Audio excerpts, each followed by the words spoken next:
Hey everybody, welcome to the Stock Car Spectacle. I'm Ian Jortson, Nick Kinsel. I'm Tom Hoblin. and holy crap, what a fantastic weekend at the Chicago Street Course. Tom, you were right. That place is fantastic. Definitely on the top of my list for best NASCAR experience I've ever had. I mean, I told y'all it's an unmatched experience. There's so much going on at the track, and there's so much to see, so much to do.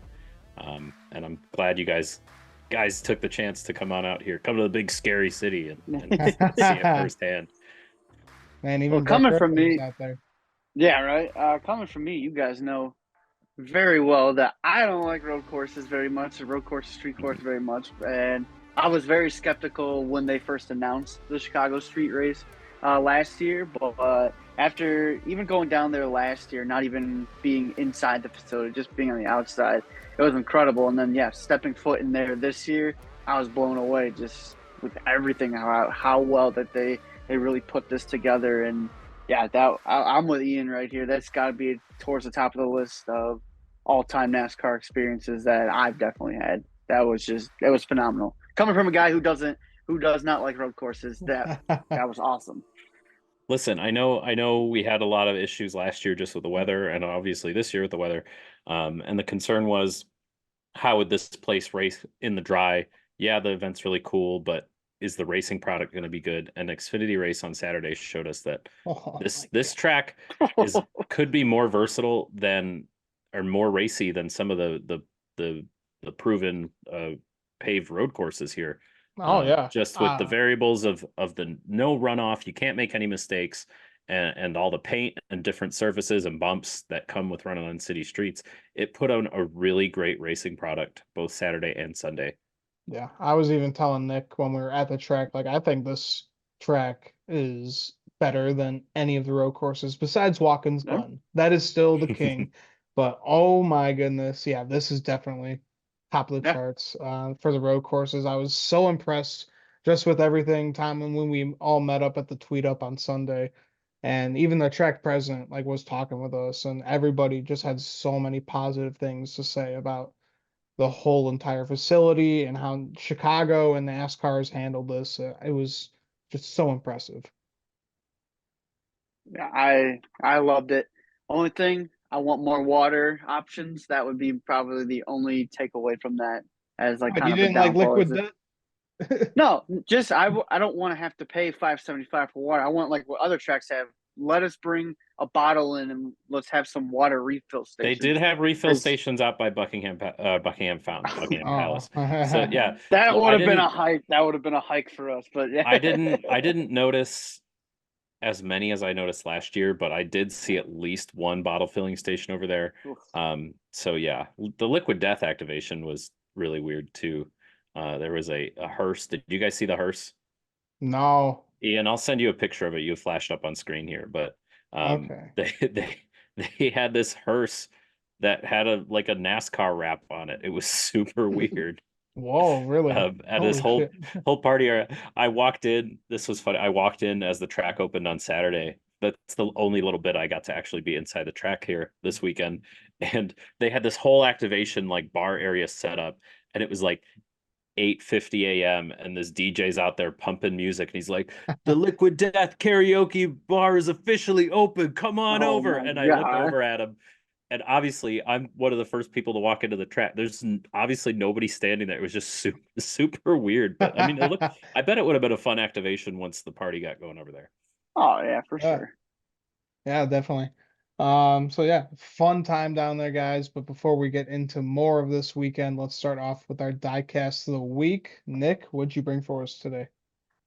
Well, on Sunday when we were kind of cruising up and down pit road, we ran into the guys from Barstool. Got a picture with Barstool Big Cat, which was pretty cool. He is a Chicago guy, so it's cool to see him out there.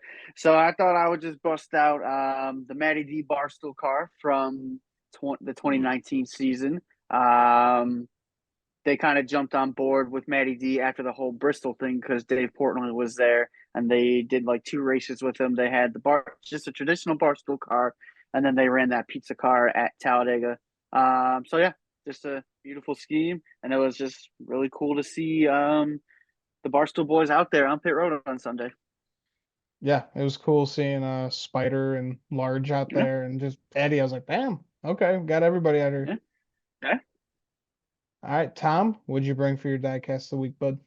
In honor of the 48 ending a 2-year long losing streak here, I brought out a classic Jimmy Johnson Lowe's paint scheme. Oh yeah. Oh yeah, love Nothing love else that really to Gen say. 4. This thing, looking at it, has been loved. There's paint missing off this thing in places that there shouldn't be paint missing off this thing. So, yeah, You can just good call old it a race classic win Jimmy Johnson. diecast. It probably won a few of the races that I had with him on the floor. Oh, of Exactly. course. It's like I was probably inspired with how much Jimmy was winning back in those days. It's like Jimmy's gonna win this one too in my kitchen. Alrighty, guys. So for my diecast of the week, since we're going to Pocono, I thought I had to bust out Kevin Harvick's 2020 Pocono win when he had the Bush beer head for the mountains with the horse on the side there. It's just beautiful car, one of the many special Bush schemes that they did for that year. And also, I picked up a Chicago Street Race 164 as well. I had to get the Mustang. Of course, Uh, you had to get the Mustang. yeah, I saw it and it was a Toyota, and I was like, whatever. And he was like, we also got Camaros and Mustangs too. I was like, give me the Mustang. I don't want a damn Yeah, Toyota. that's what's fun about the street race last year. I haven't noticed this in any other tracks. Maybe just because I haven't been to enough of them. But the little 164s, they have each manufacturer available, and they all have different paint schemes on them. So Yeah, it's a fun little I think treat. that's actually the first time I've ever gotten like a track 164 car, and I love it. It's beautiful. They did a great job with it. I think I'm gonna get one just going forward from every race I go to say like, hey, I was at this race this year, and just something fun to have a big old stack of by the time I die or something. Yeah, there you go. So, guys, let's talk these top stories from this weekend. We got a shitload of them. Yeah. Rodney Childers, it was announced that he's going to be going over to Spire Motorsports, going over to the 7 car with Corey LaJoy. I think that's huge for Corey LaJoy, but I think that kind of sucks for Rodney Childers because we've seen how Corey LaJoy's career has been, Mhm. and this year it's been kind of comical at this point, especially with what he did at Chicago Street Course. So feel really bad for one of the best crew chiefs of all time, but maybe this will give a boost for Corey, guys. I think it's a positive. Yeah. I know that Ronnie did an interview today. I think with maybe Bob via Zoom or something like that, and he was just talking about how he wasn't going to hear a decision from Wood Brothers for a couple months. He was thinking like 2 months, and he didn't want to wait around that long because he didn't know if he was going to have anything. So he kind of just jumped on the Spire deal. I think it's huge for Spire. I mean, hell, when they started a couple years ago, everybody thought that they were a joke, and now they're building up to be a pretty solid program altogether with their truck program and now with their cup program. You're bringing in a championship caliber crew chief, and now you're going to pair him with a guy who has struggled. So I think this is huge for Corey LaJoy. He's going to get to learn from Rodney, and yeah, I'm curious and excited to see what the two can do together. It's a big move for Spire Motorsports as a whole. And you say it's good for Corey LaJoy. I also think pressure's on with Corey LaJoy. I think pressure's Yeah. on with Spire. You saw him a couple weeks ago. They get a top 5 finish at Nashville just because everybody else ran out of gas. You have all this Gamebridge money. You've expanded to 3 trucks, three cup cars.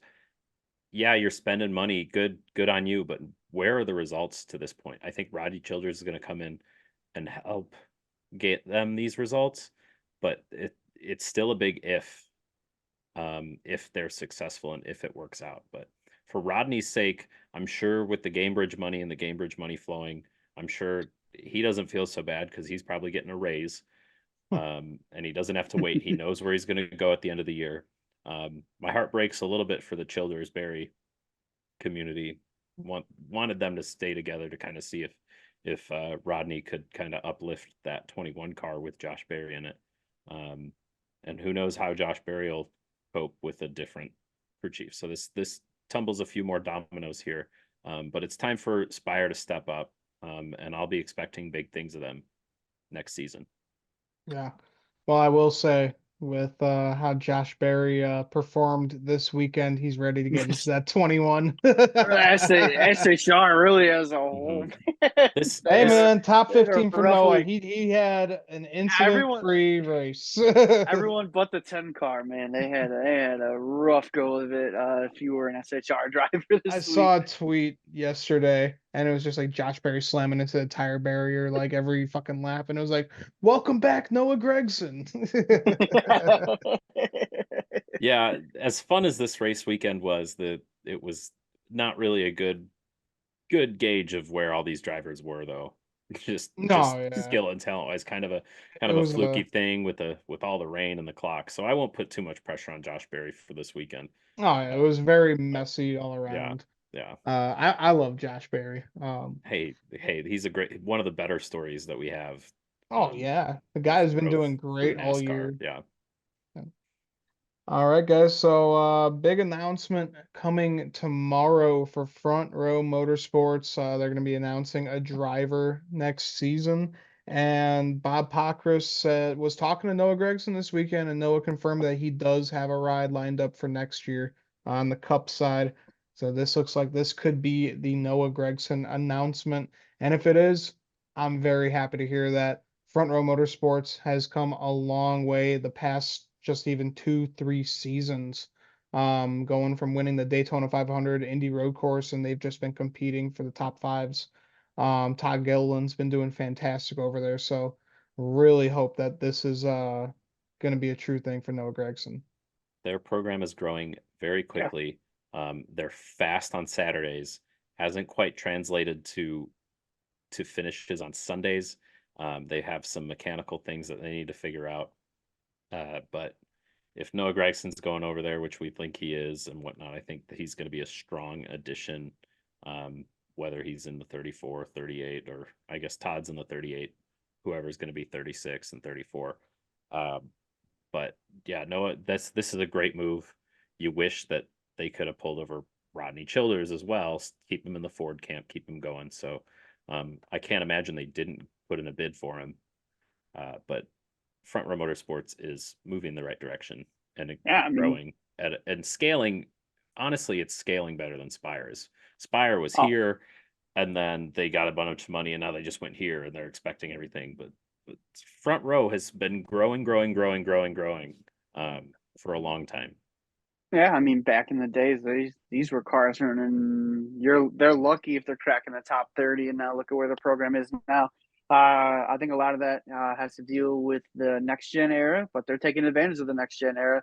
They're getting their program better, and now you're going to bring in a guy like Noah Gregson, who's kind of been the one kind of bright spot for struggling Stewart Haas racing. I mean, okay, really, every driver but Ryan Preece has shown their little bright moments this season Mhm. for SHR, but really Noah Gregson was the one that kicked it off, and none of us really kind of saw that coming. So I'm very excited to see what he's going to be able to bring to the front row table, and I think he's just going to elevate it even more. And they're just going to keep growing as a team, and they really are one of the top four teams now, and that's something you would not have said a couple years ago. So this is awesome for them. Yeah. I like that you brought up Ryan Preece there because now we've seen Briscoe going to Joe Gibbs. We're hearing Noah Gregson going to FRM. We're hearing Josh Berry getting a seat. Ryan Preece is kind of the odd man out, and he doesn't really have the consistency and the Can't back in, production yeah. or the potential to show for anything. So does this mean he leaves NASCAR altogether? Does this mean he goes back short track racing with modifieds or late models back in the Northeast? Does he get an Xfinity Cup ride? Maybe he stays with Gene Haas's team in Xfinity. But I don't see Ryan Preece going Cup racing next year. No, I No. mean he has won a few races down in the Truck Series when he was with DGM, which is now Tricon Racing.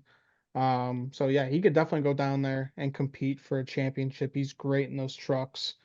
He was even great when he was with those Joe Gibbs Xfinity Yeah. cars too. He won a few races down there too. But I don't know, something about these Cup cars, he just cannot make it work. So we've seen guys take this route before. Justin Allgaier, I don't even know if Matt Crafton ever attempted to go full-time Cup racing. Hey, he Um, backed up some Toyota drivers yeah, every he once in a while. subbed for Yeah. Kyle Busch. What was that? Was Mhm. Daytona 500, right? 15,500. Yeah, the 15, Yeah, 500. that's right. Yeah. So yeah, I mean, it doesn't hurt. I mean, yeah, the paycheck's going to be a hell of a lot smaller, but at least, you're going to be able to win races and have The a hell schedule's of a a lot lot more lighter fun. too, and time is moving as Yeah. well. So you Yes. have I that. mean, we've seen this. We hear how intense the Cup Series schedule is, and I can't imagine he's having too much fun No, running 20th, 30th place every week and having to do all the stuff that it takes to be a Cup driver nonetheless. Yeah. He I mean, can't be he's having not. fun. It's not the only guy that this happened to. I mean, look at Harrison Burton. It just look at Harrison Burton. Look at Zane Smith this Mhm. year. It's not translating from Friday Saturday. That's not translating into Sunday. So, yeah, I'll be interested to see where he ends up. Unfortunately, with the performance, really isn't since he went full time Cup racing. It's just there's never been a real bright spot for him. So I would like to see him get back down in these lower series and where he knows he could go out and get some wins. I like what Tom said. I think if he can wind up in a Gene Haas Xfinity car next year, I think that would be best case scenario for him. Yeah, I totally agree. Because we pretty much know that it's going to be Cole Custer going into that Yeah. Cup car, and Brian Preece would be the Frankly, I'd be perfect very fit. surprised if it wasn't Yeah, Right. pretty much. a Cup car. But Ryan Preece, he would be the perfect candidate to be in one of those SHR Xfinity cars. So totally agree right there. If we can Um, segue into another story here, I hear there's going to be a ride open at AM Racing next year. So. yeah, no kidding. Yeah, I was Tom, I was perfect. walking to the track and there was this big poster board outside of 7-Eleven on Michigan Avenue, and it was like you could see Ty Gibbs and Tyler Reddick and Haley Deegan driving their monster cars this weekend here in Chicago. And I was like, oh god, oh, Yikes. those were printed months ago. This is so awkward. Well, Yeah, it's funny. so On Saturday, we saw the 15 pit box, and it still had it had the 15 car on it, and it still had Deegan's name on the nameplate. And I was like, "Ooh, that's got to yeah, be a I tough mean one to put up right there." they probably so were just button heads and couldn't figure it out, and it was probably not planned on Brian the Deegan way did it's all something worked out. Yeah, stupid. the way it's all worked out. But I mean, we've been talking about it for a couple weeks now. She's not been having good results, and I was trying to play the devil's advocate, saying maybe it's the equipment. It's got to be the equipment. She's probably funding a lot of that team out of pocket or out of her dad's pocket. But when Joey Logano comes in, sits in the car, tells the crew chief how to make it better, explains why that move was going to make the car better, and then comes back and finishes eighth, that says a lot Yeah, when that car Ugh. is not cracking the top 20. yeah. Brett Moffitt, he And that's drove Joey those Logano on a cars. road course. That's Yeah, Joey Yeah, Logano on a road course. yeah, for real. Brett Moffitt drove those cars a few times over the past couple years, and he did pretty good. He did a lot better than what Haley Deegan I mean, could he's do in almost in the there. playoffs. He's almost in Yeah. the playoffs last year. I mean, So Haley, it's just she is not it. She won a few of the K&N West Series races, sure, but I don't know if she is right for NASCAR. I just She don't. used to do the super truck racing with her family, and I think that's what she should do. I think it was just kind of running out of excuses. I mean, really, for me, what set it over for me was she finally got. For years, they've been saying her and Brian Dean have been saying they haven't had a competitive car. They haven't had a competitive car. They're not learning anything. Then they step into one of the top rides in the truck series, and her teammates are going up, are running at least well. They weren't really winning races, but her teammates won a championship. Winning Yeah, So Ben championships, yeah. Rose yeah, won a Ben goddamn Rose won it. championship. Ben Rose won a championship, and we're Might be struggling a to little a find Mickey her. Mouse championship, but whatever. We find her. He still ran consistent enough to be there, Yeah, but exactly. then you go find her barely cracking the top 25 on the scoring pile. So that for me kind of said maybe she ain't it. And then she moved up this year, and I don't think there's been a single bright spot ever since they unloaded in Daytona. They got in a wreck in Daytona, and that really just sent them down a downward spiral. Neither side was having a good time. So They just Well, you got to remember this is a business and whatnot. And they're yeah, trying to go out there and get the best finishes possible. And even though they're probably going to take a hit in ownership points or whatnot, I mean, they got to put who they think is going to be the best person possible in the car. And if they don't think Haley Deegan is the right direction, even with all the money that they're going to bring, then that's not the right move. And so right. they had to go ahead and do that. I'm sure Well, some I other like the route. Xfinity team will, or maybe a truck team will accept the funds from the Deegans to keep trying this. Right. But it's tough to watch. I Yeah. like the route that AM Racing is going because now you put Logano in there this past weekend. Now you're putting Josh Berry in there this weekend, and now we're getting a real feel for what their car and what their program is going to be now that we're getting to an oval. So I'm curious to see what Josh can do. I think he's going to run well. I really Oh do. yeah, dude. Definitely. It's just always crazy when you see something like they're not going to be driving the car halfway through the season, like halfway while they're Mm. earning It's a points. big So deal. It's a yeah, big deal so for getting sure. fired like that effective immediately, you're not even able to drive out the rest of the season. That's just Right. crazy to see. So maybe there's more to tell with this And we story. saw it in the Rackley truck last year with Matt DiBenedetto. Yeah. They were button heads and they just said, you know what, we're done with this. You don't have to drive this truck for the rest of the year. Just watch. He'll be out of that seed car enough because he's gonna piss them off too. He's gonna be on pit road. Let's go, Brandon. That Oh, kills Matty him right D. there. Yeah. Dude, he just looks like a different guy. He walked past us a few times on pit road this weekend, and I was just like, man, what happened to you? You He were the was fan so favorite, loved. man. So Fan loved. favorite right here, And Yeah, man. that's man, the Everybody loved diecast this. of the week. Everybody loved this, You love that including me. guy. then I was a supporter of that guy up then he until opened his damn mouth. and he opened his damn mouth, and I said, "See you later, pal." But yeah, Oh man. man. Oh, Dibby. Now he's driving a Viking car. Yeah. And guys, and the last piece of news is probably the biggest, hard to believe with all this shit coming out this week, but NASCAR this past weekend had unveiled their EV prototype race car. Yes, everybody, it's happening. NASCAR's Oh going electric. Guys, hide, no! go into your bunkers. It's all over. Ah, those No. woke people are gonna stop me from my internal combustion dream. Oh no! They win again, Tom. No. NASCAR, we've been hearing about it for a few months now that NASCAR's been wanting to launch a electric racing We series. saw a picture of it like around Daytona and then Yeah. never heard anything about it again, basically until this week. Yeah, they brought it out on the front stretch. David Reagan, for some reason, was behind the wheel of it, going around the track with it. But yeah. So now, and then Kevin Harvick was saying on his podcast too that now the manufacturers aren't even behind it anymore. It's not even going to become a racing series now, so it's literally just NASCAR's little toy. Yeah, they said in the press conference they're like, we don't know what we're gonna do with this. We made it because we could, and we'll see what we could do. So this this I saw this story about Kodak company, the film camera company, and they tried to develop a digital camera in the 80s and they like kind of shoved it under the covers, and then back in the 90s like, hey, remember that digital camera? They're like, why do you keep bringing this up? We make film, we sell film. The digital camera would kill us.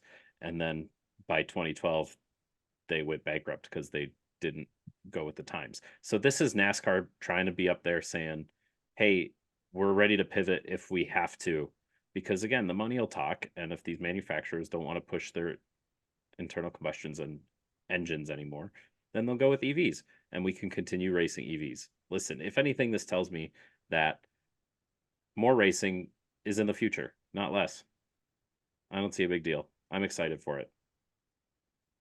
Yeah. I think Yeah, it this is doesn't just bother me. gonna, yeah. I think this is just gonna improve maybe more hybrid engines like we've seen with Formula One, Mhm. with more like powerful electric batteries inside In there along with the motors. IndyCar revealed their hybrid type this weekend at Mid Ohio. The racing seemed fine, so Yeah. a couple Everyone's hiccups doing it. along the way there. Yeah, if NASCAR doesn't move forward, they're going to get left in the dust, and if we don't go in this direction, there's not going to be NASCAR racing anymore, and Yeah. that may be a little bit apocalyptic and hyperbolic of me to say, but I don't know. Yeah, there's still gonna be engines. There's still gonna be gasoline. That shit ain't gonna be going away for a long, long time because the technology ain't even where it's supposed to be with these electric cars right now. So everyone just hold your horses. It was We're the still gonna fastest pit have stop. They changed 4 tires and filled up the battery in 1 hour and 30 minutes. Oh Yeah, my that'll be the fucking day. But yeah, so I'm with you there. It is gonna be somewhere in the future, but we're still gonna have loud, smelly race cars for a long, long time. Here, folks, I'm an EV owner. It fits my lifestyle very well, but I'm not here saying you have to drive an EV. It's the way of the future. No, drive what the heck you want. Watch the racing you want. Um, this car fits my lifestyle. This car kind of looks like my new car, so I'm kind of hoping that I'll once again soon be a driver of a NASCAR car on the streets. But only Put the time will tell. banners on it now, man. But yeah, this is not even. Everybody's saying like, oh, this is going to replace racing next year. No, they don't have any plans for this. They built it because they thought it was cool and they could do it, and now they're going to park it in their garage and put a tarp over it. Yep, that's about it. All right, so let's move on to Chicago, guys. And Nick, man, that was such a fun weekend out there with you and Patrick. Man, we got the hot passes once again through our friends from Fifth Third and RFK Racing. That was such a fun time. Got to meet so many people. Freaking met God. Dana White. That was very random. Just saw him down pit road. We saw a bunch of Bears players. Got my Matt Forte jersey signed by him, and he put me on his Instagram too, and I was blown away. That was pretty awesome. Dude, that was so cool. Got to meet all of our drivers, got to do photo ops with them, photos in front of the cars, photos with the That, skyline in the background. that was the coolest thing, was just that whole, well, check a few boxes. I mean, that was the first races that I've ever watched from just pit road.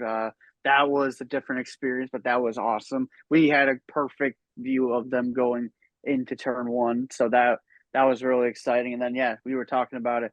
The photo ops with the drivers in front of the cars, that blew me away. Because I was just walking up, just walking down pit road. Might have made my way over to 31 car, and then I noticed his PR rep was just kind of standing there. He was busy doing whatever, so I didn't want to bother him or anything. So then I was just like, "Oh, are you Daniel Hemrick's PR rep?" And she said, "Yeah, she was." So then I just opened my phone and I showed her the video of me going ballistic when he won the title back in 2021. She said, "Oh my God, that's so cool! I've seen that before. You got to come take a picture with him now." So I was like, "Oh shit!" So she just took me Hey, right up that's to the that's car. an order from the boss right there. Yeah, I was like, Yeah. yeah, I He's was like, telling him yes, what to ma'am. do. Yeah. You found I the was, right person. I was like, yes, ma'am. I will be going up there with you. And then yeah, sadly, I was wearing my FedEx colors. I did have to apologize to him for that. I was like, man, I know I'm wearing the wrong colors right now, but he was like, yeah, you are. So yeah, took a picture right in front of the car on 5 minutes before he climbed into it. So I thought that was badass. You guys got to introduce me to your friends who are handing out all these VIP passes. Man, Bank with Fifth Third, and you'll meet the right people. well, apparently I'm banking with winners this week. So Oh, you an sorry, Fifth ally. Third. Oh, Sorry, you Fifth Third. you son of a bitch. Oh yeah, but dude, that was so cool. And like I did the photo op with Noah in front of his car, and I was just standing there. He was doing like all the sponsorship Yeah. stuff, and then he just sees me. He's like, "Come on!" And just Get over throws here. his shit. It's my hand. We're like, "All right." We took the photo, got the skyline in the background. Like, this is Excellent. the best. This is the best thing ever. So Incredible. that was so cool. Pit road was set up very, very well. Driver intros was super fucking crowded. We were trying to get in there, and as we're just standing there, freaking DJ Moore, wide receiver for the Bears, just scooting right by us, and we're like, "Holy shit!" And then here comes Patrick. He's like, "Hey DJ, can I get a picture?" He's like, "Yeah." Dude, DJ grabs Patrick's phone and takes. Oh no, I spilled my Fanta. That's gonna be on the bloopers. Son of a bitch. Oh, jeez. Oh We're so man, excited I about was this getting so race. We're excited about it. Yeah. throwing drinks everywhere. All right, guys, and then we went over to driver intros, and it was just super, super crowded. And while we were trying to get in there, we just saw DJ Moore and like his bodyguard and his family just like trying to get through. And Patrick just sees him and goes, DJ, can I get a picture? And he goes, yeah, sure. Just grabs Patrick's phone and takes a picture. And I was like, ah, that was actually pretty badass. Yeah, that was pretty sweet. And then yeah, like we didn't stay there long. Then we did the right thing. We went behind the stage, and there were 40 Cup drivers just hanging out right there. So we that was a good time. Yep. Got some pictures with the drivers. I saw Kyle Busch. He was just there talking with Austin Dillon. I was like, hey, Kyle, can I get a picture? He just looks at me and goes, just freaking smiles. I'm like, go. Hey, Thanks, man. he, Good he luck. he smiled this time. At least he smiled for you this time. Yeah, first time I Do you met him in think- Chicagoland, he looked pissed. Do you think that anytime Kyle and Austin are standing together and everybody keeps coming up asking Kyle for pictures, Austin Dillon gets a little sad? Yeah, I didn't. He's It like, was oh funny. man, nobody asked me for a picture. Damn it. Dude, it was so funny because like Austin was literally right there just talking with him. I was like, Ugh. nah, Austin, he signed I had him and Richard signed my flag like Okay. right on top of each other, so that was pretty cool. That flag that's sitting right over there. Yep, this one, the Cubby flag that I There got you go. at the Cubs game for the giveaway, and I thought this would be a perfect thing to Yeah. bring and Yeah, get it they've signed. got written all over. Damn. Yep. at So that will That's be good. hung up pretty soon. Yeah, but that was fun. Yeah, the hype and excitement around this race is exactly why we need this race, especially this time of year. We're in the middle of the season. We're not quite towards the playoffs yet. And this race, I mean, even with the TV ratings, they were down quite a bit from last year, which the rain didn't help or anything. The second version of event is not always going to perform as well, but I mean, people are still excited, and still more people tuned in to this race than a lot more than average. And this is the exact type of hype that NASCAR needs in the middle of the summer. And obviously lots of people around Chicago. You got Bears players, you got Bulls players showing up. Mayor Brandon Johnson, the city of Chicago mayor, was standing on pit road in a freaking fire suit. They had a symphony concert at Millennium Park a couple days before, and the conductor of the symphony is also named Christopher Bell, I which saw is that. interesting. He came out in a fire suit and was making a bunch of jokes about Christopher Bell, the driver Christopher Bell, on stage. Like, the city was excited, and the city seemed to really embrace this, no matter what the media is going to tell you about this race. Oh yeah, I dude. Like, believe. Oh, go ahead. I was just gonna say, I think once again, over 50% of the people attending this race, it was their first ever NASCAR race. So just cool to see. Like I said, this past 2 years, this is just building up, just I'd like fans in this I'd like to area. know whose first race was last year's street race and wanted to come back. I'd be interested to see that metric. I haven't seen too many people talk about that. It'd be kind of tough to convince people to come back after what happened last year. They paid for all that stuff and none of it happened. But the Chainsmokers concert looked wild. Keith Urban looked wild. It was just a great weekend. Yeah, look at the Xfinity race. I think that was the second most viewed Xfinity race since like 2015 or 2018 or something like that. Some crazy number like that. And that race did not disappoint. We're about to talk about it here in a second. Yeah. But my God, So good. So Shane good Van start to finish. Van Gisbergen and Kyle Larson putting on a damn show there. Oh man. And the let's people that tuned in this week, maybe they don't tune in often, saw really good racing and a compelling product and stunning visuals. This is the type of exposure that you want. I'm hating all the people like, you're forgetting the old fans. It's like, this is the one time a year we're trying to go to new fans. yeah. Maybe we're going to Mexico next year. Maybe we're going to Canada, but like, this is the one time a year we're exposed. 35, 34 weeks out of the year are for the old fans. This week is for new fans and people that enjoy the city of Chicago. Yeah. Absolutely. So, guys, let's get into this race weekend, kicking off with the Xfinity Series. Shane Van Gisbergen man, he is the king of these streets. Won the pole right off the bat for this race. This guy was ready to cook once again. I mean, he's just so comfortable in this type of setting. Um, Different car than he was racing here last year, but that didn't seem to matter. He just knew exactly where to put it. Yes, he did. So once they got off the bat, SVG and Kyle Larson, they were just battling right away. They looked great. It was, well, like I said from last year, from what we saw, we thought this was going to be so tight. There was going to be no battles, going to be single file. No, every year so far, we have seen such great battles, and these two pulled off the best of it throughout the entire race, and they gave each other a thumbs Yeah, up. I think that was the coolest part is they just acknowledged that they were giving thumbs up. They were waving out the window like, "Oh, we're putting on a damn show right now. We're doing it clean. We're doing it respectfully, but we're battling hard." And that was so cool because What was every time they came fascinating? around, Go ahead. I was just gonna say because every time they came around, we couldn't see everything, of course, but every time they came back around. Maybe one time Larson was in front, but the next time they came around, Van Gisbergen and got back out in front. They just could not get away from each other, and it just put on for such an exciting show.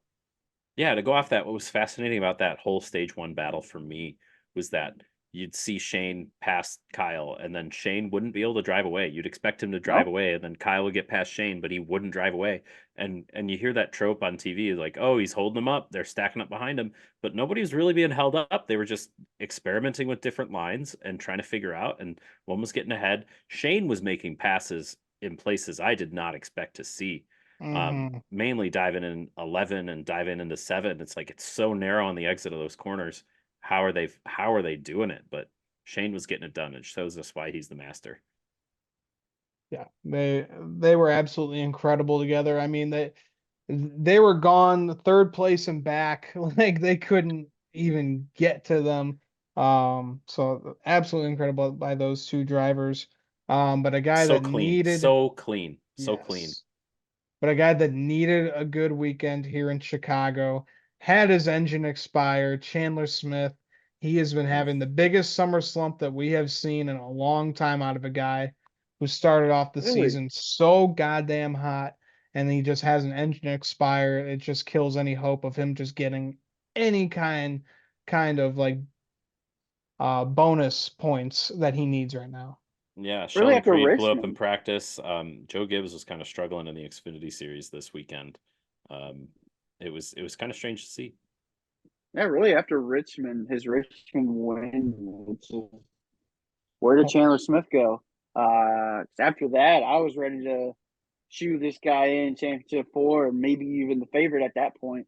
I'm not so sure about that anymore. They're not putting the runs up that they were to start the season. Everybody goes through a summer slump. I'm sure they're going to get it figured out soon. But man, we're just wondering where's the 81 car week in week out.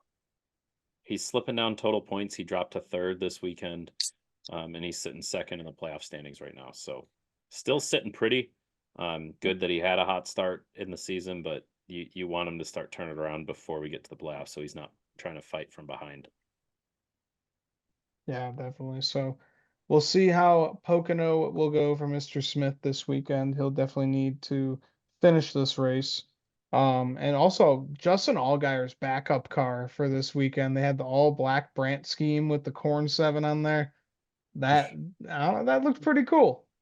Even though it was a But backup car, it I mean, looked that's a pretty bare cool. bones thing. They basically had to stick Brant Yeah, stickers and a number 7 on the side of a generic car. So, it yeah, I worked. mean, it looks slick for sure. Gotta love it. Sheldon Creed, he spins Riley Herbst after Herbst pretty much stuffed Sheldon Creed into the wall. We know that he's Uh, been having a horrible, horrible season, and he just had enough and spun Riley Herbst, who's also not having the best season. He's had a couple wins get away from him, and man, oh man, tempers were flaring early at this race. I think it was a very, very justified retaliation, and he did it Hmm. well, where he didn't junk Riley's car, but he definitely made him lose track position, didn't stop the race from happening. And frankly, Sheldon Creed, with all the damage he sustained during this race, he hung on to that thing for a while, and got probably a better finish Well, where'd he go in here? I guess I mean, he was running up front for a lot of this race But yeah, after he got I this remember damage and even whatnot. And I it was remember kind of weird to even watch. I remember even telling you, Ian, like look at that 18 car next time it comes around. How is he still running up here with this front end all beat up like that? So yeah, he did a good job doing the best he could with that beat up of a race car. But man, yeah, those Gibbs cars that are running for points, they're in struggle bus USA right now. The Yeah, thing was Sheldon junked Creed. and he did it.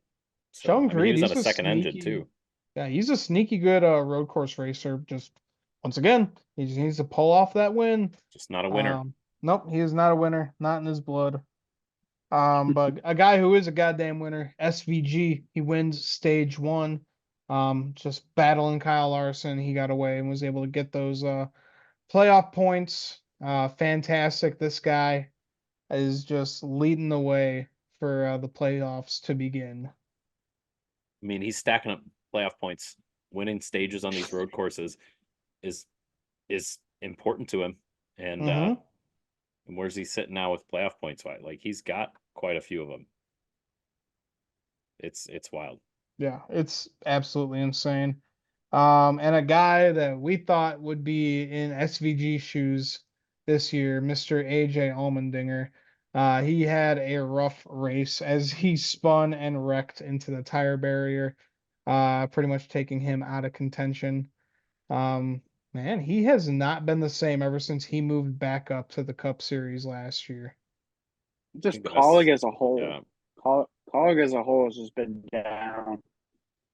Yeah, you got Oh man, SVG uh, running a collar car. That ain't no collar car. That is what's up. your connection is so bad right now.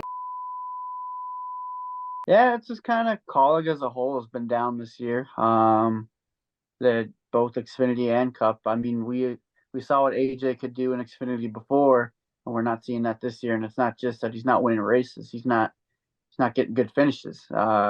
He's struggling to get top 10 finishes, and that's just something we haven't seen from him before. So even at these road courses, he hasn't really been there. So I don't know, down here for sure. Definitely didn't see that with him coming back down. I thought he would pick up right where he left off.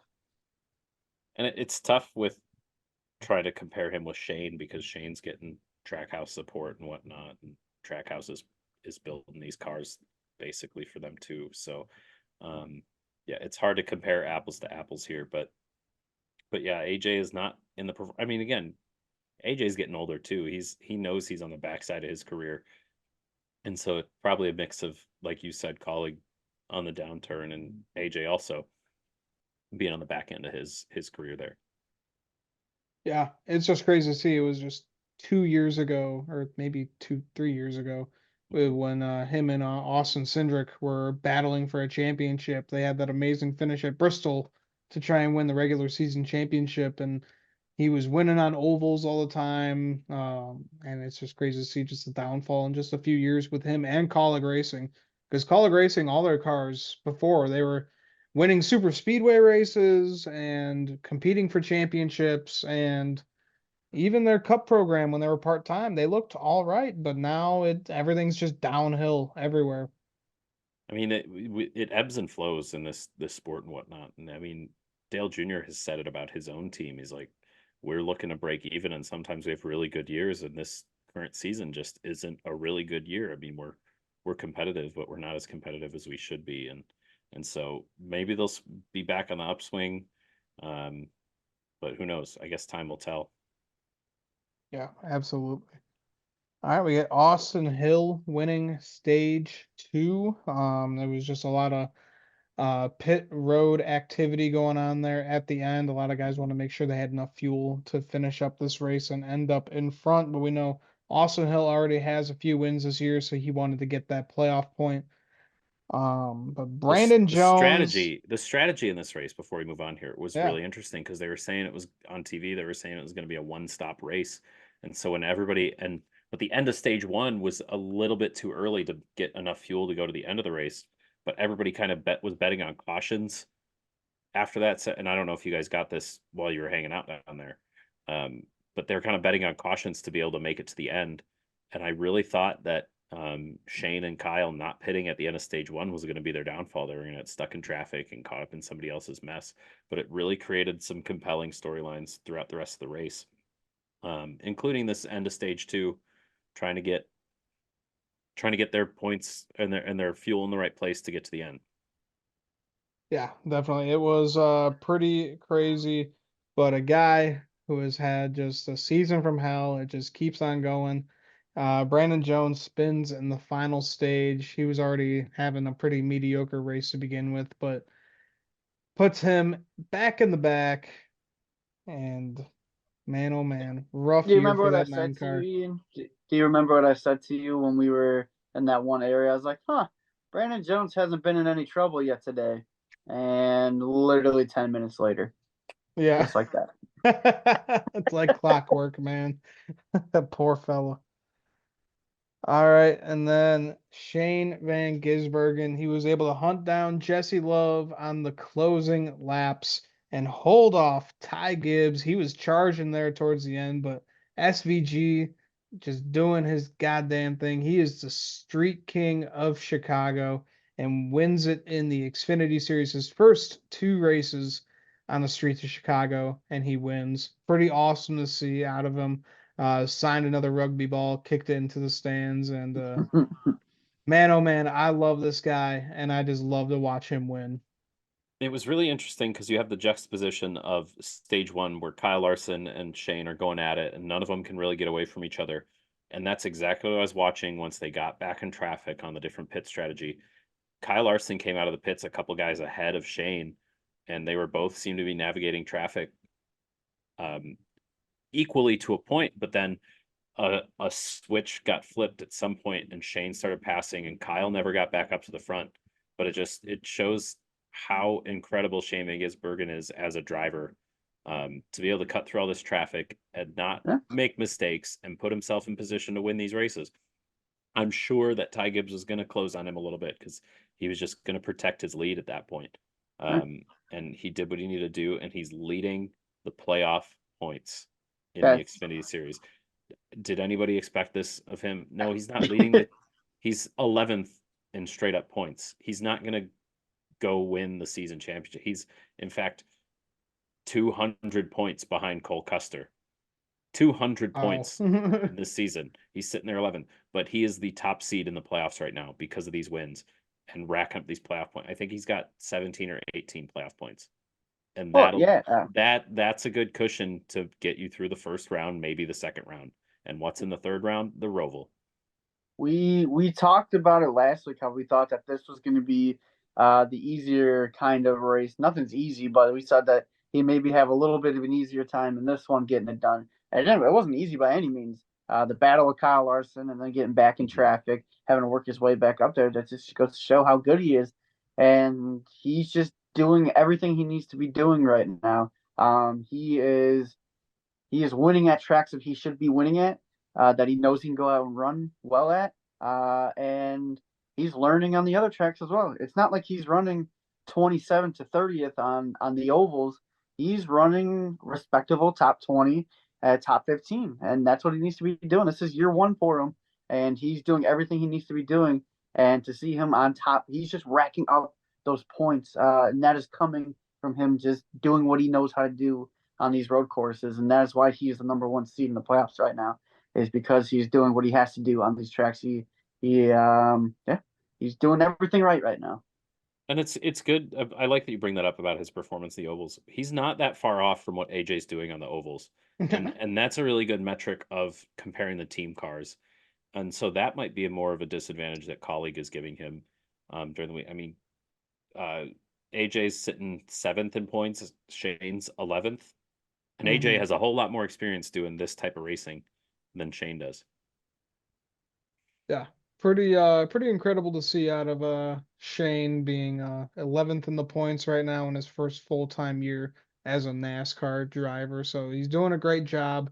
Congrats on the Xfinity Series win once again for SVG, and congrats to all the Kiwi watchers for us. I'm sure you guys had fun watching that Saturday race. Maybe not so much the Sunday rate. I think Ugh. Yeah. So our Kiwi ratings went down a little bit after a rainstorm comes through Chicago on Sunday. yeah. And it So was bound to happen eventually. God damn it. yes, it was. So let's move over to the Sunday race. We got the Grant Park 165, or should I call it the 127 miles that they ran total for this one. The Um, shortest race in the modern era, yeah, distance wise. pretty crazy to see for that. So Kyle Larson won the pole for this one. He had a lot of speed on Saturday. Almost won that Xfinity Series race, and he won the pole for this race. But Ty Gibbs, he was on the move. He immediately took the lead, and Kyle Larson just kind of fell back after that. Tyler Reddick was chasing him down though. The conditions at the start of this race were very interesting. I mean, they so much so that NASCAR gave some teams the option to come and change their tires, not lose position for the start. So it definitely wasn't a fully dry racetrack to start. So kind of seeing who would pull out ahead.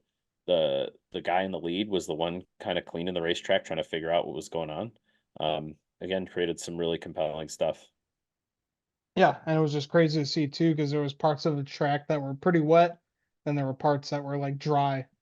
So that's what you get with a big Mhm. racetrack like that. It's going to rain in parts, and it's not going to rain in some spots as well. So SVG, he was flying through the field here. He was looking great in I that really thought Saucy Nugs car. I really thought with the damp conditions that they were going to start in that very much leveled the playing field or even tipped the odds into SVG's favor. I was hit the tweet up. I was telling Jeff Gluck.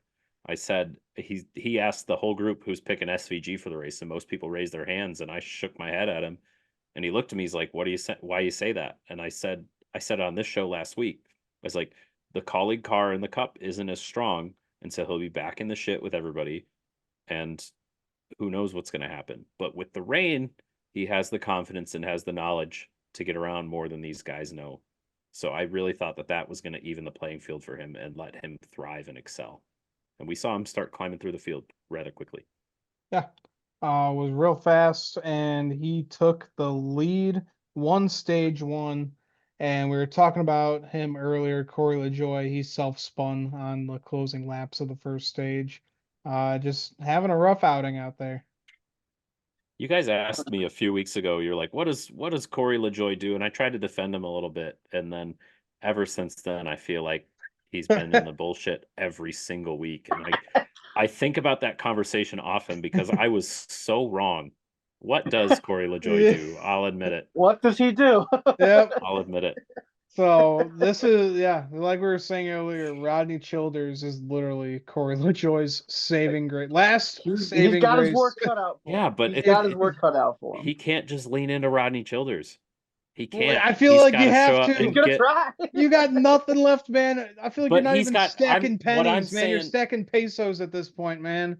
What I'm saying is he's got work to do himself. He can't just come in and expect. He's like, oh, I can just sit back now because Rodney Childers is my crew chief. I'll just joyride on Sundays and start winning like it's 2020. Like, no, I don't know. He's still got to he's put in the work. right, exactly, and that's more what I'm trying to say. It's like this Mhm. Rodney Childers is not his saving grace. It's more building more pressure on the 7 car. Yeah. So we'll see how that goes for Corey, but yeah, so far horrible season for the 7 so far. But we get Bad day to be a SVG. 7 car on Saturday and Sunday. That's for Yeah, sure. that's for damn sure. SVG won stage one. Love to see it for the guys that are not competing for the playoffs steal it here. And then Hey, here playoff point came, took yep, away from somebody who might you. I mean, you look at Christopher Bell finish the second in that stage. What if Christopher Bell misses out on the final 4 by 1 or 2 points? That's a tough one to swallow. yeah, that's huge right there. And then came the downpouring rain, but they still wanted to go out there and race. We had a pit stop, and they all bottleneck in turn one because we had some The safety safety. trucks. The What are you fucking doing? safety vehicles were going through turn one as they were all coming out on their It's pit like stops. You Max I got a Hill saw, at great. Richmond again. yeah, It's we're standing ridiculous. right there. We saw the safety trucks going. We're like, that's not gonna work. That's not gonna work. You got And a yeah, what they great all do, view they for that. piled up. Oh my God. You You had some got a teammate on great. teammate action there. Reddick Yep. running into the back of Bubba. Wasn't very fast, wasn't very hard, but kind of a bad moment. It was a bit of foreshadowing of things to come. Yeah, no kidding. This is when the fun begins, because then we get the real rain racing. This is what everybody wants. Not like Hydroplaning. this. Not like this. Not after last year. I saw enough rain in Chicago. My heart honestly broke for all those fans coming back. I mean, the weather looked great all day. They were predicting 10% chance. That was nothing really to worry about. If something showed up, it was going to be short and sweet. Not another 2 hour rain delay. Like At least the park didn't get this was evacuated. heartbreaking. Heartbreaking for Yeah. the Chicago street race. You're just hoping that one good thing that they can get one without a hitch before this contract is up. Well, I was gonna say, I think I was gonna say this earlier. I think that's got to be. They have to try. It's not their fault with the weather and everything. They have to get a full event in for a cup race come next year, or I worry about it. It's such a great event, but this is 2 years in a row now that weather has ruined it. But again, I hate to beat the bush around again. Why are we starting? I know it's because of the IndyCar race, probably. Why are we starting this thing at 4 o'clock? It's The TV. four It's TV. but we shouldn't have to It's worry not about even this next year. specifically This will not. IndyCar. It's Yeah. We TV. will not. It's We will killing it. not be on NBC. We will not be on NBC next year for this race. I think it's gonna be on like WGN or something like that. With the new No. TV rights. Yeah, on Amazon, I think. I think this race is going to be the first Amazon race So they got to do next something. year. We got to do something because had this race started earlier, we probably get a full one. And I just think that's got to be the number one focus for next year is they have to get a full race in. Otherwise, I fear for this event a lot. I Yeah. feel like, yeah, it's starting late on a day where you don't have lights and you don't have Monday. Um, it's tough to justify with how summer storms can pop up in the Midwest. This race could have started at 1 o'clock, no problem. We could have And been then home. we still have the pouring rain, and they'd still Yeah. call it past halfway. I feel partway into stage 3, but you're right. It's a completely different race once this rain shows up in full. Yeah. Absolutely. Because we get Alex Bowman spinning Bubba Wallace. Remember that? Okay, I'll remember that. Yeah. Then we get Chase Briscoe. He locks it up and hits SVG, ending his Ugh. day. I mean, the guys, they had no business being out there on the track. Such dangerous conditions, hydroplaning. Guys aren't able to drive properly, and look what happens. We hear the conversation that these tires, yes, they have the ability to race in the wet, race in light rain and whatnot, but nothing was ever designed to run in the type of rain we were having, and we see it right there. And for Shane to get taken out on something that is out of his control completely. I mean, he was barely touched, but with how much water was out there, he just lost traction. He was already through the corner. He was basically at the apex. Yeah. And there's no saving that car once you're at the apex. It was tough, and it was sad to see. I mean, TV didn't even catch it. They showed the replay, and Mike Bagley said something like Chase Briscoe spins, and he's the only one worse for wear on this one. And then like a minute later, they cut to the 16 car just sitting on the track right there, and I was like, "What happened? What? No way!" And he gets out of the car, and my heart just sank. It really He did. just sounded. Yeah. He sounded so sad in his interview. He was just gut. He used the word gutted over and over and over again, and that just sucks to get taken out like that. They shouldn't have even been racing at that point. Yeah. It's tough to swallow because I really think had we had stayed in, if we were back in those damn conditions, he was the man to beat again. He was fast again. Oh yeah, the way the end of this race played out was eerily similar to the end of last year, and we know how he was able to carve up the field and get around there. So it sucks that we lost the potential of something really fantastic. Yep. So poor SVG. Glad he won on Saturday. Wish he would have swept the weekend, but you know what? That's gonna happen. That's racing. Mm-hmm. And then came the 2 hour rain delay. We got drenched. We were soaked. We were stuck underneath the tunnel, underneath the suites there. We're standing by all the reporters. Martin Truex was getting interviewed by Dave Burns. We had Marty Snyder over there, and was really funny about this entire weekend was Myatt Snyder was right there, right by Marty Snyder's side. Myatt was a driver. He was in the truck series full It's a time. winner. Yeah, he's a winner in the Xfinity series, won Homestead a few years ago. And now he saw him taking notes, interviewing pit crew guys, just holding the umbrella for his dad. It's just crazy to see that this guy was at one point a winner in the Xfinity series, and now he's just running errands for his dad on NBC. I'm not trying to bash the guy. He is trying to make a dollar here, but man, oh man, what happened to the career of Myatt Snyder? Funding? I don't know. Yeah, funding. He was Yeah, in a I kid's car last year. I yeah. work in TV, and I know it doesn't pay going racing money, so I can't Yeah. imagine that Marty Snyder gets paid all that much more and is able to support his son like a Brian Deegan would be, or a Jeff Burton might be. Yeah, but it's just So crazy. He yeah, was a it's tough. full-time RCR Tough. driver, and now hmm he's hmm nothing, running nothing. So crazy to see. Hey, I mean, nobody's nothing. Nobody's nothing. Give the guy a ah, break yeah, here. I'm not saying there's nothing in racing right now.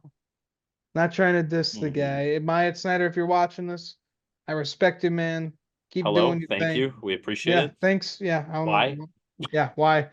But yeah, that was just a crazy thing to see out of the weekend. But we tried to stay dry, and then racing came back, Well, and first we got teased. We got teased. They said, "All right, we're gonna do it," They and then a fired the downpour engines. again, They and fired the then a downpour engines. again, yep. and we sweat again.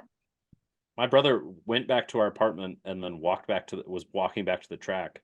He had changed his clothes and his shoes, was excited to be back at the track with dry shoes and dry clothes. And as he's walking there, it started pouring again. He goes, "My shoes still got soaked." Yeah. Oh, cracked up. So that was a tease with the engines firing and then them turning them off. But But at the beginning of this race, the NASCAR announced, they said, "Hey, with this rain here, the cutoff time's 8:20.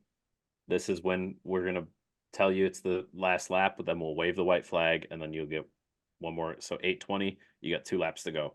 And this was in the back of everybody's head. And then that second rainstorm came through. It just chopped away more time, chopped it away. yeah, we were concerned that this was gonna be it. We thought that hmm maybe like, yeah, they're only gonna go 27 laps or whatever, and Ty Gibbs is gonna get his Oof. first win off of some fucking bullshit in NASCAR. So glad that And they no, were nobody able. wanted to see that. Nobody wanted. No, Ty Gibbs probably didn't even want to see that. no, no That's what we way. call a He's Cole Custer win of Xfinity last year. I mean, you get a race win, but it's less than halfway.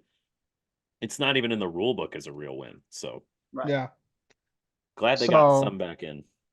yeah, glad they were able to get refired, but Denny Hamlin, he did not do well. He locked it up into one of the Oof. turns and took Ricky Stenhouse with him. Hamlin was able to get going, but Stenhouse was kind of stuck there for a little bit. I had zero expectations coming into this. I know he sat on the pole here last year, but I had zero expectations coming into this. And when I saw it was him, I was like, "Well, shit. All right." Yeah, so don't worry because the greatest NASCAR driver of all time, Kyle Larson, did the same thing, locked it up and slammed into the tire barriers, was Oh, stuck he under there. killed him. Killed the car. He was done for the day. We saw the reaction from the 5 crew right by us. Chad Hey, Knaus give Kyle pissed Larson off. credit. He is a driver. He'll do things you've never seen before, like hit a wall that's completely covered by tires somehow, still hit the wall hard. I don't think anybody else have ever done that before. Yeah, man, he Who amazes me every single week. who would have thought that the first 2 cars out of this race would have been SVG and Kyle Larson, who were just battling for the win the day before. The 2 favorites for the The race, 2 favorites are the first last 2 out. 2 finishing spots. The people were joking. They're like, "Hey, at least Kyle got Shane on the left the second race." No, but I think Eric Estep on his show pointed out that Kyle Larson in the last 7 races has like 4 top 10s, and then the other races are outside the top 30. Like Checkers he or Jeez. is wreckers? he is Yeah. checkers or wreckers, which is crazy. And that's Yeah. your points leader, folks. He's sending it, he's going for it to win every time. Yeah. And He's this time it was not a win for sure. Still doing really well. Yeah, leading regular season Leading points and points. the playoff points. That's absolutely Yeah. Although incredible skipping for a a guy that race, wrecks a lot. he has one less race under his belt too, and he's still up there. Exactly. And Yeah. Chase The is, fuck. I mean, this didn't do him any favors. I think 6 races to go now in the regular season. The points gap to Chase is 11 points for the regular season championship, and that's 15 playoff points. That's a lot. Yeah. Damn. So the race will be on for that regular season championship. I mean, But frankly, guys, that race is more compelling than the cut line race at this point. yeah. Oh, for sure. Oh yeah, I totally agree. But after Kyle Larson slams in the tire barrier, Joey Hand won stage 2. So no regulars won any stages this weekend. So pretty rare to see. But Joey Hand, he had himself a great car because he was leading at this restart after that stage, and he was just taking off. But then It we was get, compelling with the slicks versus the wets. I mean, yeah, a bunch of people were coming in at the end of stage 2, and it kind of, you heard they played Adam Stevens sound on the broadcast, and it basically said, he told Christopher, he's like, I think we have to come in here now because it's not quite ready for slicks, but by the time we get restarted, it's definitely not going to be good enough for wets. And that's exactly the battle we saw play in the remainder of stage 3 when they got back going. yeah, that was really awesome to see. And Tom, like you said, we had the countdown clock and we tried to get every minute we could. But here comes Josh Berry one more time, slamming into the tire barrier to finish it off, get a caution. And I was like, oh my God, is this really going to finish it up here? But Yeah, they and got him out. you wondered if that was gonna just keep happening with as we continued closer and closer to the expiration time. It was Yeah. like, are these guys going to be pushing it so hard they push each other off the dry line, and then we're going to keep wrecking and losing time? Yeah. Well, we really lost a lot of time at the end of stage 2. I know Yeah, if we knew we were gonna do this countdown clock, stage 2 should have just kept going. It should have they just went shouldn't. in. They They should should not have have never thrown the gotten break. rid of the road course rule from Right, last year. right, Run the race out, right. award We would points, have and never stop it. We Yep. we crash probably enough get on road another. courses anyway.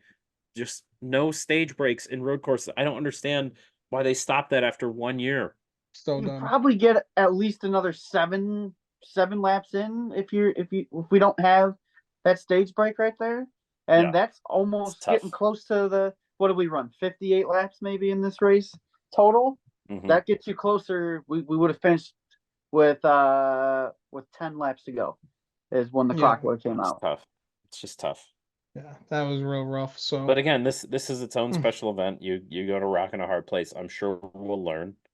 And maybe they'll come up with a rule. They're like, hey, if we have a clock situation again, we don't stop it for stages, or if we have wet conditions, we don't stop it for stages. Like maybe that's Right. what they end up doing and making that rule. Um, it's you just hope tough that they because figure something out like that. there's not one right answer. And when you're going into unprecedented situations, NASCAR has to make rulings for the first time, and it's gonna not make everybody happy. Yeah. That's for sure. They got racing. They went racing with 4.5 minutes left on the clock, and it was between Alex Bowman and Joey Hand. But Alex Bowman was able to step away from that 60 car. But with one lap to go, we saw that 45 car just barreling towards him, man. He was on those slicks. Oh, Alex Bowman was on the wet tires, and the 45 was just speeding up towards him. We're like, all right, he's got him. He's got him. Tyler Reddick hits the wall, damages the right side of the car, cannot get up to that 48 car, and Alex Bowman just steps away and breaks his 80 race winless streak. on the broadcast, Tyler Reddick was 2.9 seconds behind at the start finish line taking the white flag. Coming around turn 4, he was 1.5 seconds away. He was going to catch Man, him. Was he going to be able to pass Bowman? I don't know. I He was think going to so. catch him. There was still a lot of And track left. one other point. Christopher Bell was further ahead in the rankings on slick tires. He was the first one on slicks when he got taken out in a mess at turn 2. I think Christopher Bell was going to win this race if he's able to get away from that. 2 years. Instantly. 2 years in a row, Christopher Bell Man. should have won both of these races. Mhm. And That's why I picked him last week, and I will stand by that. I think Christopher Bell was going to be the winner of this race That was just if so he didn't get accidentally clipped from the back on the exit of a corner. Like it was tough. And the compelling race, it was still a compelling race. I was standing there screaming at my TV saying, Tyler Reddick's gonna get there. He's gonna get there. He's gonna get there. And he clips the wall, and I thought something broke. Frankly, he's lucky he finished second. Yeah, and that was just so devastating to watch for Christopher Bell because with the closing laps, we decided to go over towards like the middle section of where pit road is, where they got the big screen, just to watch the closing laps. And when we were standing there, we just see Christopher Bell walking with his like PR member and his wife, and he just looks so Ugh. pissed off. And we're just like, we're still watching the race, like, oh my God, he's out of the race. And Wait, he was done? They pulled him yeah, off the track? he was I don't think walking. I ever caught yeah, that. he walked right past us and he looked pissed as fuck. I was just joking with Ian. I was like, hey, Oh my Christopher, God. can I get a picture? Yeah, because there was a closing laps and he was walking 37. towards us, and we're like, Yeah. what the fuck happened? I didn't even. Who- That's the other problem with TV and rain delays, is which I'm kind of excited about Amazon, because no matter what happens when we're on Amazon, they'll still do a full post race. They'll still do a full pre race. Yep. With TV and rain delays, they interview the winner, maybe one other person. They're like, all right, see ya. You don't get to see any breakdown. You don't get to see any celebration. So Huh? I didn't even realize that Christopher Bell didn't even finish. Oh, Yeah. That makes my heart sink even more. 2 years in a row this race, he Oh. should have won both of them realistically, and heartbreak both times. First with the strategy last year after they said that 10 laps to go or whatever, and then this year Yeah. just And a 37th doesn't help him in the points either. He dropped 2 spots. 2 Yeah. spots. It's tough. Man, oh man, the bad luck continues for old C Bell. Crazy to see, but Alex He's got 3 Bowman, wins. yeah, he's got 3 wins, but like it's kind of like Kyle Larson. If he's not winning, he's having some real shit luck out there, man. Tough Like days. either he's got some engines expiring on him, tires going down, you name it. It's gonna happen to C-Bell. That's why he could win the championship, but man, he's got some bad luck behind him. I think Denny kind of passed that off to him. Denny's probably got a Christopher Bell voodoo doll this year, hoping that it'll help him win the championship. But guys, Alex Bowman was the winner of this Chicago street race. 80 races since he last won at Vegas in 2022. That was the March race. That's just wild to hear that he hasn't won in that long, but overcame that brain injury, overcame the broken back, and he said it. He was going to drink a ton of bourbon, and he posted on Instagram at 6:45 in the morning the next day. Him and his entire crew partying in his backyard. They went swimming or something, and I don't know if he ended up naked on the bathroom floor again. That's what he said. One of the weirdest comments of Yeah. after getting out of a So that winning means race that it's car on the happened front before. stretch. Yeah, I was like, again? Before. I don't know if I'll be getting or waking up naked on the bathroom floor again. Is the wildest thing. Not only that I've seen a driver get out of the car and say, but then NASCAR to make a graphic and post about it. It's strange. How about it though? I mean, we've all kind of, at least me and Ian have definitely talked some shit about Alex Bowman, but he's been sneaky kind of good. I mean, just getting top tens after top tens. I mean, I think he was up there on he had like the second or third most top tens of the season or something like that, and now he's got the win to back it up. Alex Bowman, he's having himself a solid year, and now that he's got this win, he's locked himself into the playoffs. And yeah, the cutoff line is it's pretty much dead at this point. You're almost maybe everyone you gotta go for wins. Is almost in that must win. They're all thinking must win at this point. I mean, Bubba overcame a significant point deficit at the end of last year towards the cut line, so it's not impossible. It's not impossible, but as for Bowman, I mean, again, just as somebody's got to finish this race last every week, somebody has to drive the fourth Hendrick car. And when your teammates are William Byron and Chase Elliott and Kyle Larson, it's tough. It's tough to get ahead of those guys. So with Bowman, with his struggles the past couple of years, physically, I think he's right on track. He's scary consistent, and he doesn't push too much and try to get more out of the car than it's worth. But when he sees these opportunities to go take wins, he'll go do them. It's just so funny because all these wacky situations that 48 car somehow win in these races. So you can go look down at all of Alex Bowman's wins, and maybe outside of his first one, maybe outside of his first win at Chicagoland, it's like, how did he get up there? Right. We also, speaking of Hendrick drivers, we saw Chase Elliott's top 20 streak and finished 21st after getting punted by Daniel Suarez in the final corner. Came across the line 21st. But again, putting streaks together like that is why you're sitting second in points. Yeah, definitely. Nick, you said it perfectly. We gave Alex Bowman so much shit over the years for the Denny Hamlin quote said it perfectly, getting his ass kicked by his teammates week in and week out. But he has been scary consistent. He's been fantastic, and now he's got that win. It's just crazy to see. Yeah, I'm eating my own words right now. Guy is good right now. He definitely can. I had to watch him win 3 times now, and I'm not happy about it. Yeah, man. We saw his first win at Chicagoland. We saw the win at Martinsville when him and Denny tangoed together on the front stretch there.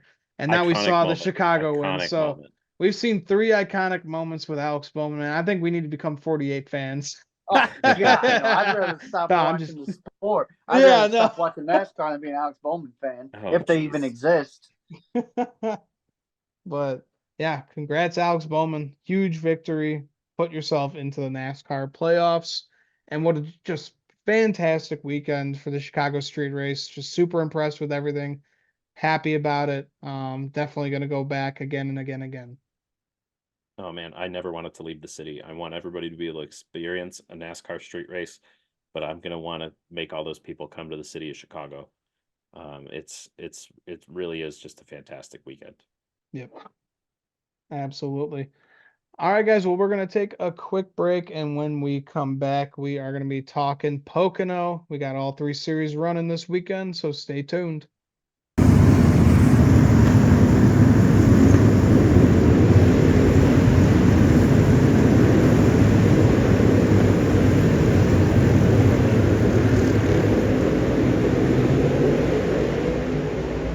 All right, guys, welcome back. We are going to be making our predictions for Pocono this weekend, the Tricky Triangle, one of the craziest tracks that NASCAR goes to. We're going to kick off with the Truck Series on Friday. We got the CRC Brackleen 175, 175-mile race, and it is going to be 70 laps. Last year's winner was Kyle Busch. Won that with Kyle Busch. Incredible move. Now that I think about that, he pulled off one of the best racing moves I've seen in a while. Was that the last win for KBM? I think so. Okay. So yeah, rest in peace. That was the 100th win or something. One of the 2. We got some notables in this one. Ross Chastain, he'll be in the 45 for Nice Motorsports. Zane Smith will be in the 92 for McAnally Racing. Most manufacturer wins here at Pocono with the Truck Series is Toyota. They got 7 wins, and that's all with Kyle Busch Motorsports. And Kyle Busch Motorsports had 8 wins, all because that last year was with Chevrolet. So, guys, we are going to be making our picks here for Friday at Pocono. Tom, we'll start off with you. Who you got going to victory lane? I've got to go with the points leader, Christian Eckes. It's a big track, and they've been the most consistent truck team of late in that 19 until somebody shows up to stop him. I don't even think Corey Heim is showing up to stop him as much as he was in the beginning of the season. So until somebody shows up to stop him, I'm going to keep standing with the 19 truck. I like it. All right, Nick, who you got winning at the Tricky Triangle? So you said last year was a Cup driver that went to victory lane in this race, and I think that is going to stay the case this year. I'm going to go with Ross Chastain, bringing that truck into victory lane on Friday. This is a very tricky track. They call it the Tricky Triangle for a reason. And I just think Ross, with all of his experience and all of what he can get out of a truck, I think he's going to be the man to beat. And so, yeah, give me 45, Ross Chastain. We're going to be smashing melons on Friday. All I mean, right, yeah. there's Ryan Newman comparisons with how difficult he is to pass, and so if he can get that truck out front, he's not going to give up that lead very easily. No No. way in hell.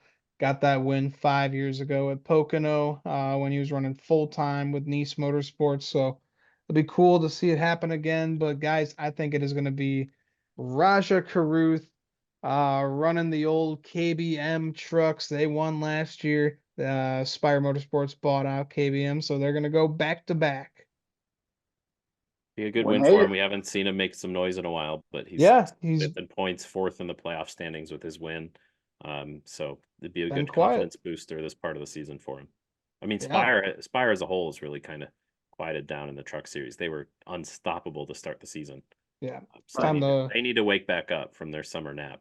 Yep, time to come back alive here. But guys, let's move over to the Xfinity Series race on Saturday. We got the Explorer, the Pocono Mountains 225, 225-mile race, 90 miles. Stages 1 and 2 are 20 laps each, and the final will be 50 laps. Last year's winner was Austin Hill. Most team wins here is Stewart Haas Racing. They got 2. They started running here in 2016 with these cars.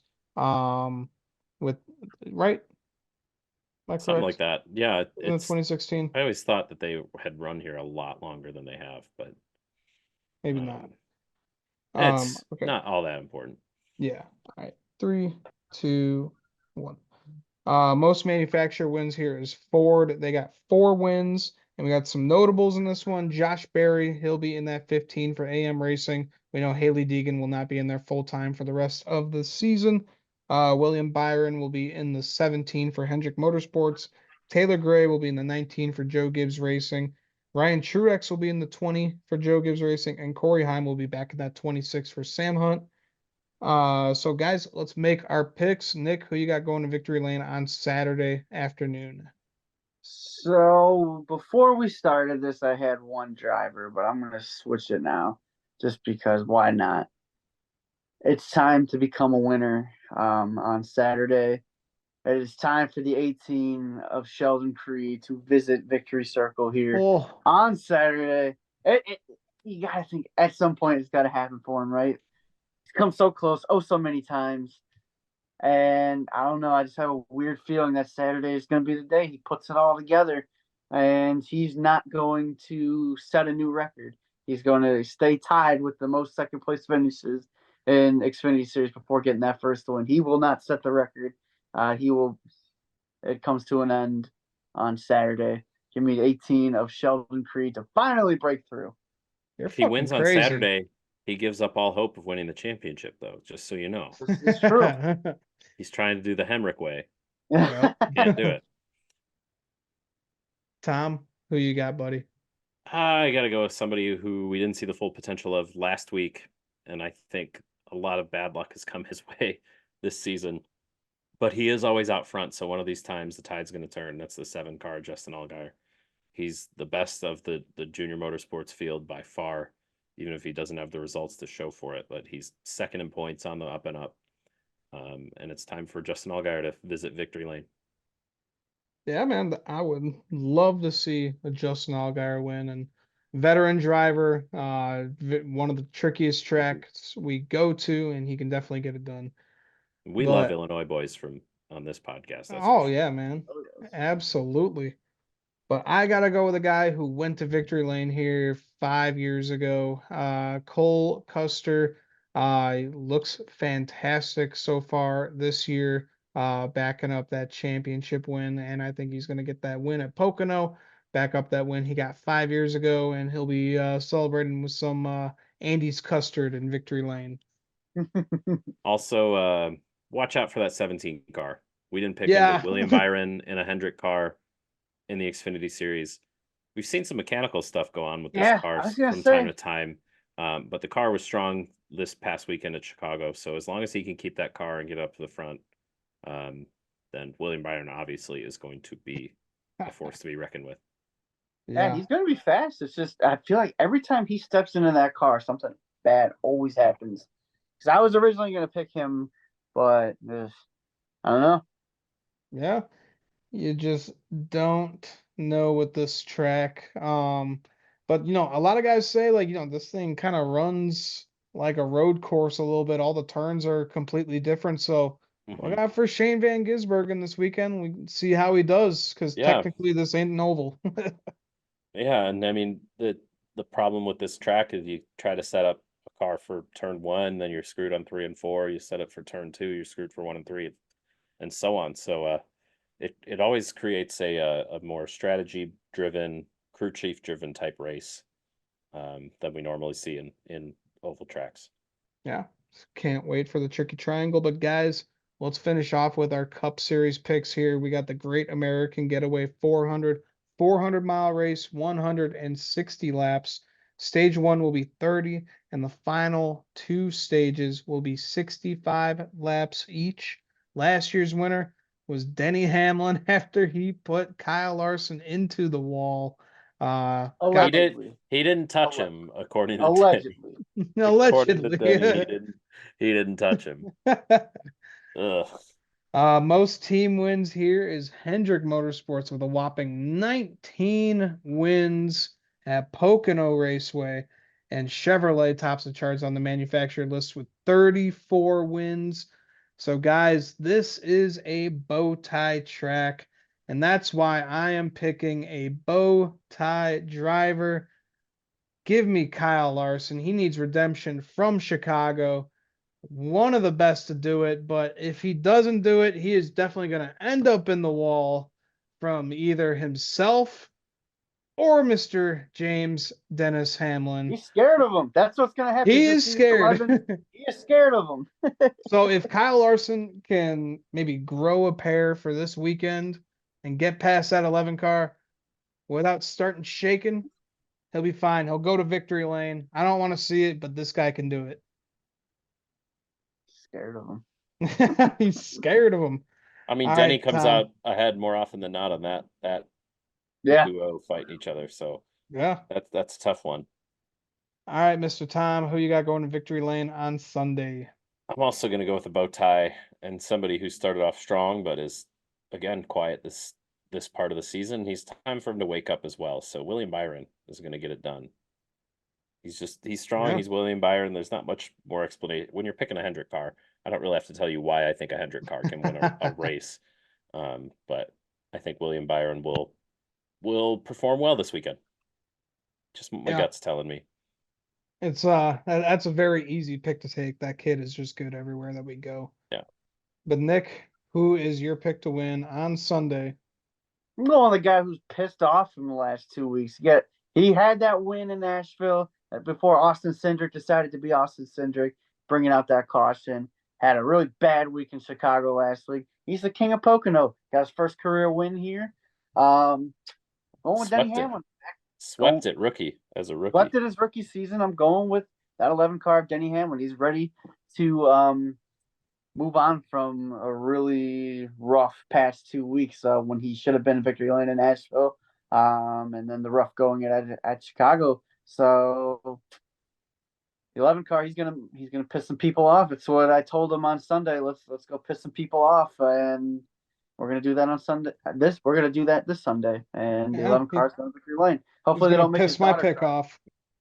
Huh? Gonna piss my pick off. That's what's gonna happen. Hopefully they don't. Hopefully the Pocono fans don't make his daughter cry again. Oh well, that's what happens when your dad is Denny Hamlin. That's for damn sure.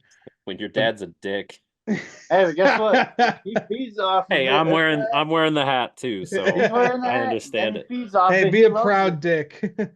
Yeah, why He's not? very proud of it. Mhm.